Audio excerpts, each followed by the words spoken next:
6, sekarang kita masuk dalam pelajaran bab 2. Di bab 2 ini mengajarkan kita bagaimana kita terus mengandalkan Tuhan dalam kehidupan kita. Karena Tuhan selalu memberikan yang terbaik untuk kamu dan saya. Baik kepada keluarga kamu dan juga kepada semua orang yang percaya kepada Tuhan. Karena Tuhan selalu memberikan yang terbaik kepada umatnya. Anak-anak, suatu kecelakaan terjadi, yaitu kecelakaan kapal. Kapal ini membawa orang banyak dan ketika terjadi kecelakaan, semua orang mengalami yang namanya kesulitan. Mereka ada yang tenggelam, ada yang meninggal, kapalnya tidak bisa diselamatkan. Tapi ada satu orang yang terdampar di sebuah pulau. Pulau itu tanpa berpenghuni, tetapi bapak ini tidak patah semangat. Dia terus berjuang bagaimana supaya dia tetap bertahan hidup di pulau itu. Dia makan apa saja yang bisa dimakan dan dia melakukan sesuatu aktivitas yang bisa membuat dia tetap bertahan hidup di pulau itu. Bahkan dia membuat pondok-pondok dan dia berusaha mencari kebutuhan sehari-harinya di situ. Nah, ketika tim SAR datang untuk memberikan pertolongan, mereka tidak menemukan dia. Ketika dia berteriak, mereka tidak mendengarkan dia. Tapi dia tetap tidak patah semangat. Ketika dia berdoa pun, mungkin dia menyalahkan Tuhan. Tapi kan kita tidak bisa menyalahkan Tuhan. Apa yang harus dia lakukan?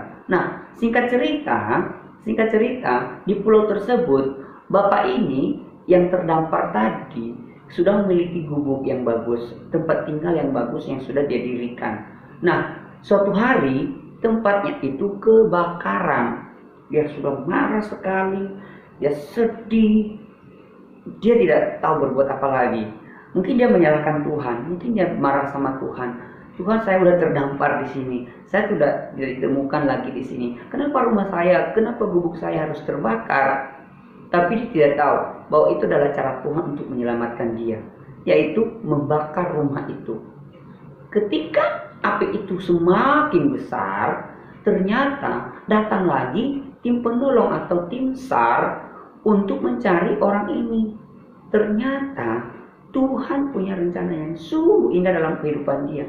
Dengan adanya api itu, helikopter yang lewat di atasnya tempat itu akhirnya menemukan orang itu karena melihat api yang sedang membara. Begitulah cara Tuhan. Kita tidak tahu bagaimana cara Tuhan menolong kita. Mungkin kamu saat ini sedang bersedih, tidak bisa sekolah.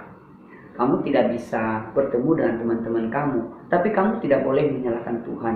Karena Tuhan punya rencana yang indah buat kamu dan saya.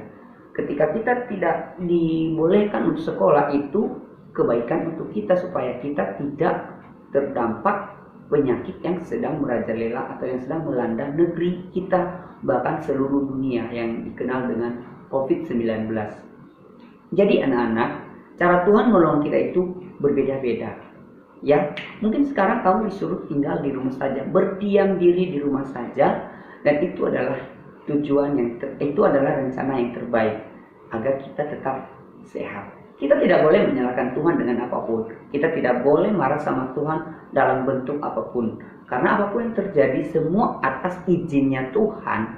Bukan menyakiti kita, bukan untuk menyiksa kita, tetapi menolong kita. Sekalipun kamu merasakan sakit, sedih, kayak terdampar, kayak tidak bisa ngapa-ngapain, kita harus bagaimana? Tapi kamu tidak boleh menyakiti hati Tuhan. Jangan pernah membuat Tuhan sedih dengan keadaan saat ini. Tapi tetap semangat dan teruslah berdoa supaya pandemi ini cepat berlalu dan kamu segera bertemu dengan kita di sekolah dan belajar bersama-sama. Semangat ya! Nah, setelah kamu mendengarkan kisah tadi, kamu nanti mungkin bisa baca lagi di dalam halaman 7 sampai 9. 7 sampai 9 kamu bisa baca. Ya, karena di halaman 9 itu ada 3 pertanyaan yang harus kamu jawab. Ya, kamu harus jawab pertanyaan. Tapi sebelum kamu menjawab pertanyaan di halaman 9, coba kamu ringkas deh sedikit kisah yang ada di dalam halaman 7 dan 8. Kamu baca dan apa sih yang kamu temukan? Apa yang terjadi di situ? Jadi gini. Kamu baca halaman 7 dan halaman 8. Apa yang kamu temukan di sana? Apa yang terjadi di sana? Dan bagaimana jalan keluar dalam cerita itu?